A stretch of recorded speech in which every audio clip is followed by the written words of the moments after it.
Salam sejahtera Bapak Ibu peserta lokakarya Sekolah Penggerak. Visi misi sekolah merupakan cita-cita yang ingin dicapai warga sekolah. Visi misi sekolah penting untuk agar dapat diimplementasikan dalam seluruh kegiatan sekolah sehari-hari. Seluruh warga sekolah hendaknya memahami visi misi sekolah.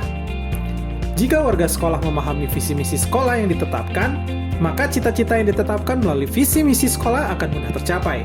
Oleh karena itu, penting bagi kepala sekolah memiliki strategi yang tepat dalam mengkomunikasikan visi misi sekolah yang berorientasi pada murid melalui berbagai media. Apakah Bapak dan Ibu selama ini pernah mengkomunikasikan visi dan misi kepada pemangku kepentingan sekolah? Jika pernah, bagaimana strategi yang selama ini dilakukan? Jika belum pernah, apa kendalanya? Bapak Ibu, di sesi lokakarya sebelumnya telah belajar bagaimana melakukan pemetaan pemangku kepentingan. Selain itu, Bapak Ibu juga belajar bagaimana melakukan upaya pelibatan warga sekolah dalam merumuskan visi misi sekolah. Dua hal tersebut adalah poin penting dalam merumuskan strategi mengkomunikasikan visi misi sekolah. Setelah menentukan isi pesan dan poin aksi dalam strategi mengkomunikasikan visi misi, yang tidak kalah penting adalah menentukan media apa yang akan digunakan dan bagaimana komunikasi tersebut akan disampaikan. Guna menentukan hal tersebut, maka diperlukan membuka data pemetaan pemangku kepentingan terkait latar belakang penerima pesan, baik secara pendidikan, pekerjaan, maupun budayanya. Pesan yang sama disampaikan di daerah yang berbeda dapat membedakan media apa yang akan digunakan dan bagaimana komunikasi itu akan disampaikan. Setidaknya, ada 4 hal yang perlu dipersiapkan dalam strategi komunikasi. 4 hal tersebut adalah pesan, media atau channel komunikasi, poin aksi yang diharapkan pada penerima pesan, dan bagaimana pesan itu akan disampaikan. Sebagai bekal menentukan 4 hal tersebut, maka diperlukan data berupa hasil pemetaan pemangku kepentingan. Salah satu hal penting yang perlu diperhatikan dalam mengkomunikasikan visi misi sekolah adalah menentukan poin aksi yang diharapkan dari para pemangku kepentingan. Semua warga sekolah dan pemangku kepentingan hendaknya memahami visi dan misi sekolah.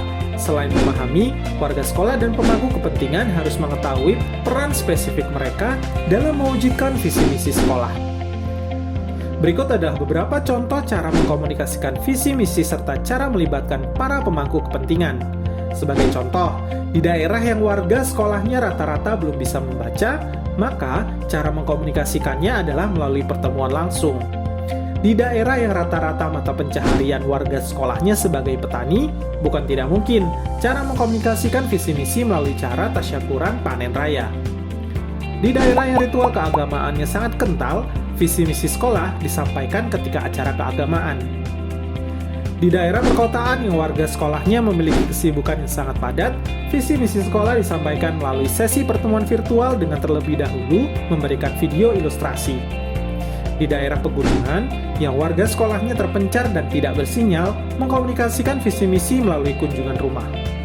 Poin aksi keterlibatan warga sekolah dan para pemangku kepentingan diarahkan dalam bentuk ide-ide, waktu, dan tenaga.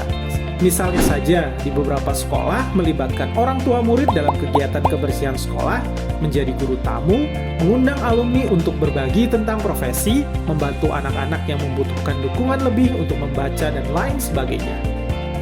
Mengkomunikasikan visi misi sekolah kepada warga sekolah dan para pemangku kepentingan merupakan seni tersendiri yang perlu betul-betul dipikirkan dan dipersiapkan secara matang. Lebih dari itu, yang terpenting dalam poin aksi yang diharapkan pada warga sekolah dan pemangku kepentingan, jangan sampai hanya bermuara pada dukungan dana. Sejatinya, yang terpenting adalah keterlibatan ide, waktu, dan tenaga dalam ikut mewujudkan visi misi sekolah.